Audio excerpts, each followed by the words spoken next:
Assalamualaikum warahmatullahi wabarakatuh. Yang pertama-tama saya ucapkan terima kasih kepada dosen pengampu Ibu Hetty Ovita sebagai pembimbing dalam pelajaran metodologi, dan di sini saya akan mempresentasikan PPT yaitu tentang peningkatan minat baca siswa tentang fabel melalui media e-book dalam kelas 7 SMP. Baik,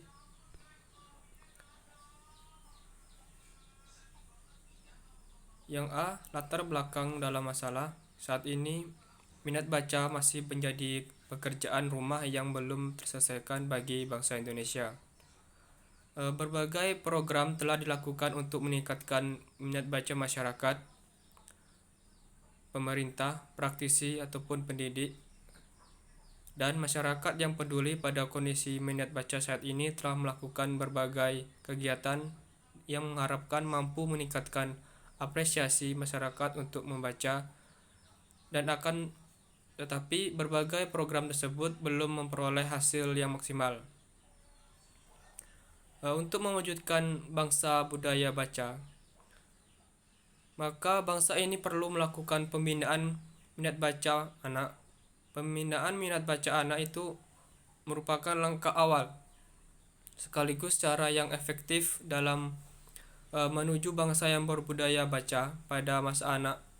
Anak ini merupakan masa yang tepat untuk menanamkan sebuah kebiasaan, dan kebiasaan ini akan terbawa hingga anak itu tumbuh dewasa ataupun menjadi orang tua. Dengan kata lain, apabila sejak kecil seseorang terbiasa membaca, maka kebiasaan tersebut akan terbawa hingga dewasa.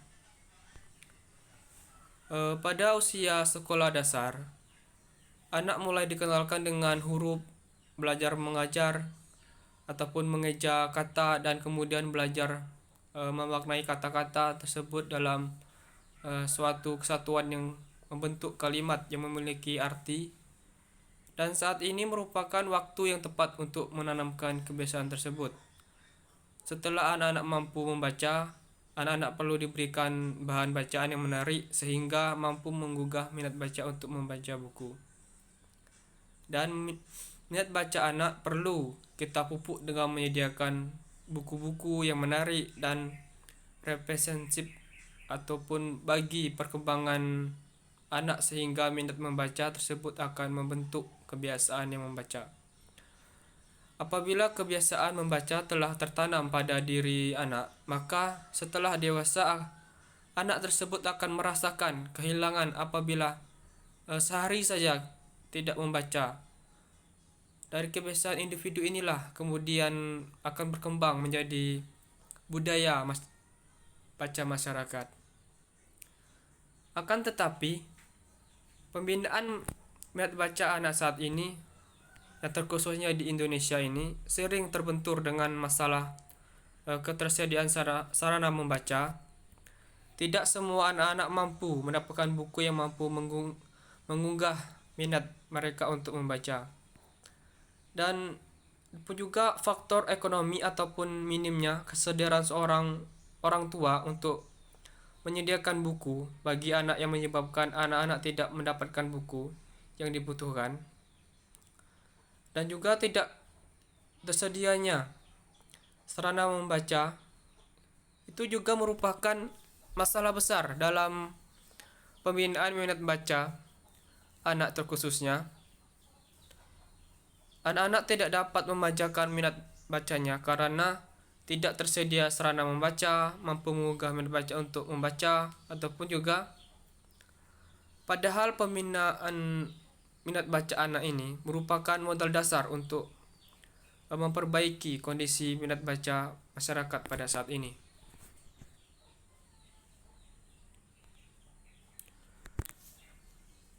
Kajian teori.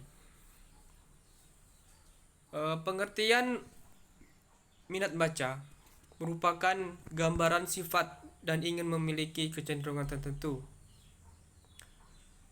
Minat baca juga diartikan sebagai suatu momen dari kecenderungan yang terparah secara intensif secara suatu tujuan untuk objek yang dianggap penting.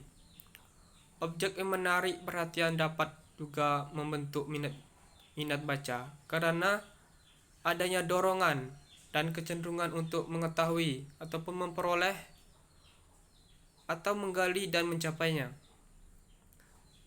Minat baca terpola yaitu kegiatan membaca yang dilakukan masyarakat sebagai hasil ataupun akibat pengaruh langsung ataupun tidak disengaja yang melakukan serangkaian tindakan ataupun program yang terpola, terutama kegiatan belajar mengajar di sekolah.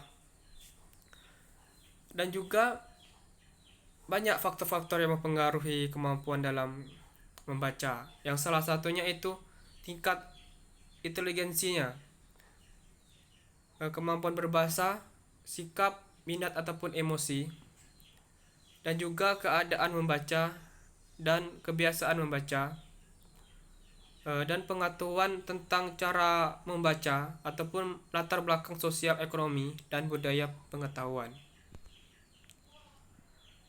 Adapun juga tujuan pembinaan minat baca, yaitu ada beberapa tujuan, yaitu yang pertama tujuan umum. Tujuan umum ini menciptakan masyarakat membaca menuju masyarakat yang belajar dalam rangka mencerdaskan kehidupan bangsa untuk menciptakan sumber yang daya manusia yang berkualitas tinggi sebagai subjek pembangunan nasional yang menuju masyarakat yang memadai. Dan juga tujuan khususnya itu menumbuhkan kebiasaan membaca pada seseorang sehingga menimbulkan rasa kecenderungan untuk membaca setiap saat dan mewujudkan suatu sistem penumbuhan dan pengembangan nilai ilmu yang sesuai dengan kebutuhan masyarakat, yang mengembangkan masyarakat baca yang tentunya lewat pelayanan masyarakat dan meningkatkan pembinaan minat baca. Itu juga merupakan salah satu tujuan perpustakaan untuk meningkatkan kecerdasan bangsa. Dan ada pun juga menurut Wellgray dan Roger menyebutkan beberapa manfaat membaca, itu antara lain yang pertama itu meningkatkan pengembangan diri, yang kedua memenuhi tuntutan intelektual, yang ketiga memenuhi kepentingan hidup, yang keempat meningkatkan minatnya terhadap suatu bidang ataupun mengetahui hal-hal yang aktual, dan tujuan pendahuluan. Penelitian ini tidak terlepas dari penelitian-penelitian terdahulu yang sangat relevan dengan penelitian yang dilakukan oleh penulis, yaitu keterampilan penulis narasi ataupun fabel dengan menggunakan media gambar seri, penelitian tentang menulis secara umum menggunakan media gambar dan media selain gambar banyak kita jumpai pada skripsi mahasiswa, ya, terkhususnya keguruan dalam bidang keguruan dan ilmu pendidikan dalam universitas lainnya. Adapun penelitian yang pernah dilakukan antara lain itu tentang penelitian yang dilakukan oleh Kamariah, yaitu tahun 2010 dengan judul penggunaan media gambar untuk meningkatkan kemampuan menulis puisi siswa kelas 7 yang MTS Darul Aman tahun pelajaran 2019-2010. Dengan hasil penelitian menunjukkan bahwa media gambar dalam penulisan puisi dapat meningkatkan minat siswa dalam pembelajaran menulis puisi. Hal tersebut ditunjukkan dengan terjadinya peningkatan nilai-nilai rata-rata siswa siklus 1 sebesar 68,8. Adapun juga siklus yang kedua meningkat menjadi 76,4. Dan persamaan dalam penelitian ini dengan penelitian yang dilakukan oleh Kamariah adalah sama-sama menggunakan media gambar pada keterampilan menulis kelas 7. Perbedaannya penelitian ini dengan penelitian yang dilakukan oleh Kamaria terletak pada materinya. Penelitian ini bertujuan untuk meningkatkan keterampilan menulis fabel, sedangkan Kamaria ini meningkatkan kemampuan menulis puisi terkhususnya. Adapun juga metode penelitian. Dalam metode penelitian ini dilakukan dalam penelitian ini adalah menggunakan metode penelitian tindakan kelas atau PTK. Menurut Depdiknas dalam Haryadi 2004 adalah penelitian tindakan sebagai sebuah proses investigasi yang terkendali dalam siklus yang bersifat reflektif mandiri yang memiliki tujuan untuk melakukan perbaikan-perbaikan terhadap sistem, cara kerja, proses ini, ataupun kompetensi. Dan juga berdasarkan pernyataan di atas, penulis menyimpulkan bahwa penelitian tindakan kelas merupakan tindakan nyata yang dilakukan dalam pembelajaran yang bertujuan untuk memecahkan masalah dan memperbaiki proses serta hasil pembelajaran.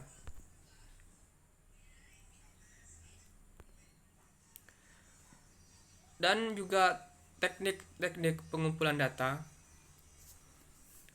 Teknik pengumpulan data merupakan cara yang dilakukan untuk mendapatkan data penelitian.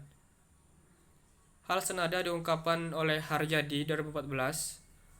Pengumpulan data yaitu upaya dilakukan peneliti dalam menyerap informasi yang dilakukan dalam sumber data dalam kaitan dengan tahapan penelitian, pengumpulan data, dan merupakan tahap implementasi teknik ataupun penelitian yang telah direncanakan. Dan ada pun juga teknik-teknik dalam pengumpulan data, yaitu yang pertama teknik observasi. Teknik observasi ini adalah teknik pengumpulan data yang dilakukan secara langsung oleh peneliti dalam mengamati suatu peristiwa ataupun keadaan. Dalam penelitian ini, pengajar bahasa teknik sering dilakukan oleh peneliti dalam mengamati tingkah laku siswa dalam belajar, misalnya partisipasi dalam diskusi, aktivitas yang mengajukan pertanyaan, tingkat kesungguhan dalam belajar. Yang kedua itu teknik wawancara. Dalam teknik ini, pengumpulan data ataupun melalui dialog sistematik berdasarkan tujuan penelitian antara peneliti dengan orang yang kita wawancarai. Teknik wawancara dalam penelitian ini digunakan untuk memperoleh data yang secara lengkap hasilnya dan memproses pembelajaran yang sudah dilaksanakan. Dan selanjutnya itu teknik tes. Dalam teknik tes ini adalah teknik pengumpulan data yang dilakukan dengan melalui tes ataupun pengujian atau pengukuran kepada suatu objek. Dan teknik tes ini digunakan sebagai mengetahui kemampuan siswa tentang teks eksposisi. Dalam penelitian ini juga penulis menggunakan teknik tes menjadi dua, yakni tes pengetahuan dan juga tes keterampilan. Dan teknik dalam pengolahan data. Dalam pengolahan data ataupun analisis data, penulis menggunakan metode kualitatif yang mengacu pada metode penelitian tindak kelas ataupun PTK yang Haryadi 2014 menyatakan jika data kualitatif biasanya dilakukan secara induktif, yaitu diawali dengan pengelompokan ataupun pengategorisasian dan diakhiri dengan penafsiran yang dikaitkan dengan jawaban terhadap pertanyaan dan ataupun masalah penelitian. Oleh karena itu juga penulis mengolah ataupun menganalisis data melalui langkah-langkah sebagai berikut, yaitu pertama itu mengklasifikasikan data, yaitu mengkelompokkan data yang penulis peroleh. Yang kedua, menganalisis data. Apa itu? Yaitu tentang Penulisan menganalisis data yang telah diperoleh dan telah dipresentasikan. Yang ketiga yaitu menafsirkan data. Penulis menafsirkan data yang telah diperoleh mengenai keberhasilan dan tidak keberhasilannya. Dan yang terakhir itu menjelaskan ataupun menyimpulkan hasil penelitian oleh seorang penulis dengan kesimpulan hasil yang sudah penulis laksanakan. Baiklah, itulah pemaparan dari PMT saya. Lebih dan kurang saya mohon maaf, kepada Allah saya mohon ampun. Saya akhiri. Wassalamualaikum warahmatullahi wabarakatuh.